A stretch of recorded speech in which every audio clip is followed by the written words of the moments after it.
ಮಾನ್ಯ ಸಭಾಪತಿಯವರೇ, ಉತ್ತರವನ್ನು ಒದಗಿಸಲಾಗಿದೆ. ಕೋರ್ಟಲ್ಲಿ ಇದೆ ಅಂತ ಮಾನ್ಯ ಸಲೀಂ ಅಹಮದ್ ಅವರು ಹೇಳ್ತಿದ್ದಾರೆ. ಇದೆ ಸರ್, ಆದ್ರೆ ಚರ್ಚೆ ಮಾಡಬಾರ್ದು ಅಂತ ಏನಿಲ್ಲ ಸರ್. ಅಲ್ಲ, ಸರ್ಕಾರ ಉತ್ತರ ಹೇಳಿ, ನೀವೇ ಕೇಳ್ತೀರಿ. ಅದೇ ಈ ನಾನು ಕೇಳಿರುವಂತದ್ದು ಮಾನ್ಯ ಸಭಾಪತಿಗಳೇ, ಬೈಕ್ ಟ್ಯಾಕ್ಸಿಲಿ ನಾನಾ ರೀತಿಯಾದಂತಹ ಪ್ಲಾಟ್ಫಾರ್ಮ್ಸ್ ಇದೆ. Rapido is one of the major bike taxi sir. ನಾನು ಕೇಳಿದ್ದಂಥದ್ದು, ಇದರಿಂದ ಎಂಪ್ಲಾಯ್ಮೆಂಟ್ ಜನರೇಷನ್ ಆಗುತ್ತೆ, ಲಾಸ್ಟ್ ಮೈಲ್ ಕನೆಕ್ಟಿವಿಟಿ ಆಗುತ್ತೆ, ಇದರಿಂದ ರೆವಿನ್ಯೂ ಇದೆ, ಇದರಿಂದ ಆಗ್ತಾ ಇರುವಂತದ್ದು ತುಂಬಾ ಅನುಕೂಲಗಳು, ಸಾರ್ವಜನಿಕರಿಗೆ ತುಂಬಾ ಅನುಕೂಲಗಳು ಆಗ್ತಾ ಇದೆ.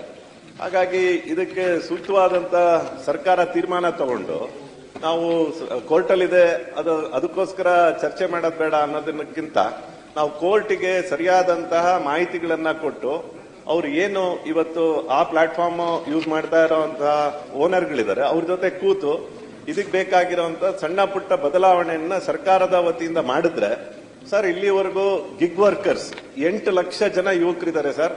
30 ರಿಂದ 35 ಸಾವಿರ ರೂಪಾಯಿ ಅವರಿಗೆ ಸ್ಯಾಲರಿ ಇದಾಗ್ತಾ ಇದೆ.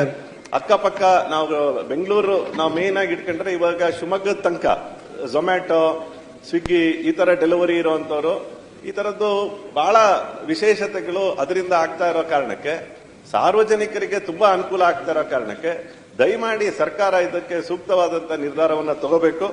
ಜೊತೆಗೆ ನಮಗೆ ಕಾರ್ ಪೂಲಿಂಗು ಇದೇ ಪ್ಲಾಟ್ಫಾರ್ಮ್ ಅಲ್ಲಿ ಇದೆ ಸರ್. ಕಾರ್ ಪೂಲಿಂಗಿಗೂ ಕೂಡ ಇವರು ವ್ಯವಸ್ಥೆ ಮಾಡ್ತಾ ಇಲ್ಲ.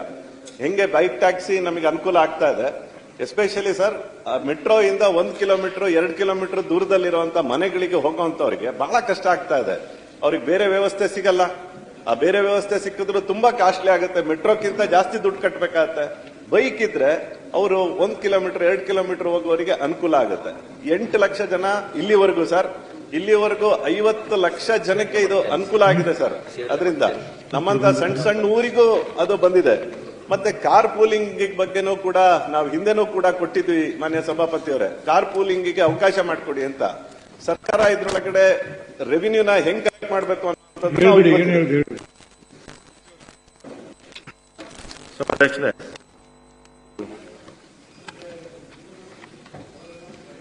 ಈ ರ್ಯಾಪಿಡ್ ಬೈಕ್ ಬಗ್ಗೆ ಸಭಾಧ್ಯಕ್ಷರೇ, 2018ರಲ್ಲಿ ಆಗಿನ ಮುಖ್ಯ ಕಾರ್ಯದರ್ಶಿಗಳ ಅಧ್ಯಕ್ಷತೆಯಲ್ಲಿ ಒಂದು ಸಭೆಯಾಗಿ ನಮ್ಮ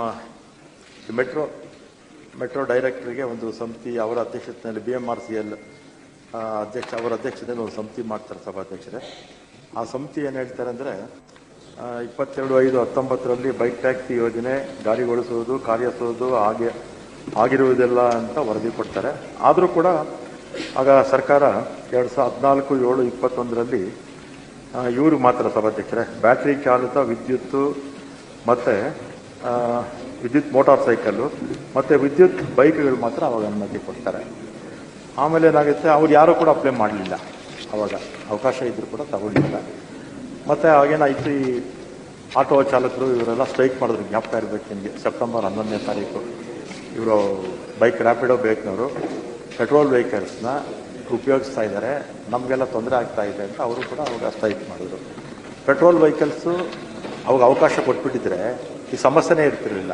ಅವಾಗ ಬರೀ ಎಲೆಕ್ಟ್ರಿಕ್ ಬೈಕು ಸ್ಕೂಟ್ರು ಮಾತ್ರ ಅವಾಗ ಕೊಟ್ಟರು, ಇದಕ್ಕೆ ಪೆಟ್ರೋಲ್ ವೆಹಿಕಲ್ ಕೊಟ್ಟಿರಲಿಲ್ಲ. ಹಾಗಾಗಿ ಕಂಪ್ಲೇಂಟ್ಸ್ ಎಲ್ಲ ಬಂತಲ್ಲ, ಆಗ ನಾವೇನು ಮಾಡಿದ್ವಿ, ವಿಡ್ರಾ ಮಾಡ್ಕೊಂಡ್ವಿ. ಆಮೇಲೆ ಸಭಾಧ್ಯಕ್ಷರೇ, ಗಿಗ್ ವರ್ಕರ್ಸ್ದು ಅವ್ರು ಯಾರು ಪ್ಯಾಸೆಂಜರ್ಸ್ನ ತೊಗೊಂಡೋಗಲ್ಲ, ಬರೀ ಇವ್ರನ್ನ ಕರ್ಕೊಂಡು ಹೋಗ್ತಾರೆ. ಯಾವುದೋ ಊಟ ಗಿಗ್ ವರ್ಕರ್ಸು ಸ್ವಿಗ್ಗಿ ಇದೆಲ್ಲ ಇದೆಯಲ್ಲ, ಅವರೇನು ಊಟ ಏನು ಪಾರ್ಸಲ್ ಇರುತ್ತೆ ಅದನ್ನು ಮಾತ್ರ ತೊಗೊಂಡೋಗ್ತಾರೆ, ಅದೇನು ರಿಸ್ಟ್ರಿಕ್ಷನ್ ಏನಿಲ್ಲ. ಪ್ಯಾಸೆಂಜರ್ಸ್ನ ಯಾರು ತೊಗೊಂಡೋಗ್ತಾ ಇದ್ರು ಅವರು ಮಾತ್ರ ನಾವು ರಿಸ್ಟ್ರಿಕ್ಟ್ ಮಾಡಿದ್ದೆ ಅಷ್ಟೇ.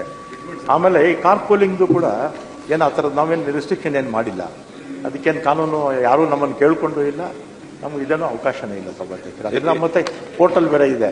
ಆಮೇಲೆ ಅವ್ರೇನು ಮಾಡಿದ್ರು, ಇದ್ರ ಮೇಲೆ ಸಿಂಗಲ್ ಬೆಂಚಲ್ಲಿ ಹೈಕೋರ್ಟಲ್ಲಿ ಅಪೀಲ್ ಮಾಡಿದ್ರು. ಸರ್ಕಾರ ಏನು ನಿಲುವು ತಗೊಂಡಿದೆ ಅದನ್ನು ಈಗ ಡಬಲ್ ಬೆಂಚಲ್ಲಿದೆ. ಇನ್ನೇನು ತೀರ್ಪು ಕೆಲವೇ ದಿನಗಳಲ್ಲಿ ಬರುತ್ತೆ. ಕೋರ್ಟ್ ಏನು ತೀರ್ಮಾನ ಕೊಡ್ತಾರೆ ಅದಕ್ಕೆ ಬದಲಾಗುತ್ತೆ. ಮಾನ್ಯ ಸಚಿವರೇ, ನಿಮಗೆ ನನ್ನ ರಿಕ್ವೆಸ್ಟ್ ಏನು ಅಂದ್ರೆ, ಇದು ಬರೇ ನಮ್ಮ ಬೆಂಗಳೂರಲ್ಲಿ ಮಾತ್ರ ನಡೀತಾ ಇರೋದಂಥದ್ದಲ್ಲ, ಇಡೀ ದೇಶದಲ್ಲಿ ಬೈಕ್ ಟ್ಯಾಕ್ಸಿ ತುಂಬಾ ಜನಕ್ಕೆ ಅನುಕೂಲ ಆಗಿದೆ. ಈಗಲೇ ರಿಜಿಸ್ಟರ್ಡ್ 8 ಲಕ್ಷ ಜನ ಯುವಕರಿದ್ದಾರೆ. ಹಾಗಾಗಿ ನಾವು ಕೋರ್ಟಿಗೆ ಯಾವ ರೀತಿ ಅವ್ರಿಗೆ ಅನುಕೂಲ ಮಾಡಿಕೊಡ್ಬೇಕು ಅನ್ನೋಂಥದ್ದನ್ನ ಒಂದು ಮಾಡಬೇಕು. ಇದರೊಳಗಡೆ ಟ್ಯಾಕ್ಸ್ ಕಲೆಕ್ಷನ್ ಕೂಡ ನಮಗೆ ಹೆಚ್ಚು ರೀತಿಯಲ್ಲಿ GST ಕಲೆಕ್ಷನ್ ಆಗ್ತಾ ಇದೆ. ನೀವು ಗಿಗ್ ವರ್ಕರ್ಸ್ ಅಲ್ಲಿ ಬೇಸಿಕಲಿ ಝೊಮ್ಯಾಟೊ, ಸ್ವಿಗ್ಗಿ ಅಂತವ್ರದನ್ನ ಹೇಳ್ತಾ ಇದ್ದೀರಾ. ಆದ್ರೆ ಜನರನ್ನ ಕರ್ಕೊಂಡು ಹೋಗೋದ್ರಿಂದ ಬೈಕ್ ಟ್ಯಾಕ್ಸಿ ತುಂಬಾ ಅನುಕೂಲ ಆಗುತ್ತೆ. ಹಾಗಾಗಿ ಮತ್ತೆ ಕಾರ್ ಪೂಲಿಂಗಿಗೆ ನಮ್ಮಲ್ಲಿ ಸರಿಯಾದಂತ ಮಾಹಿತಿ ಇಲ್ಲ. ಅಂದ್ರೆ ಅದಕ್ಕೊಂದು ಸ್ಟ್ರಕ್ಚರ್ ಆಗ್ಬೇಕು, ಒಂದು ಕಾನೂನು ಆಗ್ಬೇಕು. ಅದಕ್ಕೆ ಮತ್ತೆ ಜೊತೆಗೆ ಟೂ ವೀಲರ್ ನಾವು ಎಲ್ಲೋ ಬೋರ್ಡ್ ಇಲ್ಲ ಅನ್ನೋ ಕಾರಣಕ್ಕೆ ಆ ಕಾರಣದಲ್ಲಿ ನಾವು ಇದನ್ನ ಮಾಡಿದ್ರೆ ಮತ್ತೆ ಆ ಟ್ರಾನ್ಸ್ಪೋರ್ಟ್ ಅಲ್ಲಿ ಒಂದು ಸಣ್ಣ ಬದಲಾವಣೆ ನೀವು ಮಾಡ್ಕೊಂಡ್ರೆ ಆ ಟೂ ವೀಲರ್ ನ ನಾವು ಕಮರ್ಷಿಯಲ್ ಆಗಿ ಯೋಚನೆ ಮಾಡಬಹುದು ಅನ್ನೋಂಥದಕ್ಕೆ ಒಂದು ಬದಲಾವಣೆ ಮಾಡಿದ್ರೆ ಅವರಿಗೂ ಕೂಡ ಅನುಕೂಲ ಆಗುತ್ತೆ. ಇವೆರಡನ್ನೂ ಯೋಚನೆ ಮಾಡಿ. ಸಭಾಧ್ಯಕ್ಷರೇ, ಕಾರ್ ಪೂಲಿಂಗು ನಾವು ರೆಸ್ಟ್ರಿಕ್ಟ್ ಮಾಡಿಲ್ಲ. ಆಮೇಲೆ ಇದು 8 ರಾಜ್ಯಗಳಲ್ಲಿ ಮಾತ್ರ ಬೈಕ್ ಟ್ಯಾಕ್ಸಿ ಇದೆ ಈ ದೇಶದಲ್ಲಿ.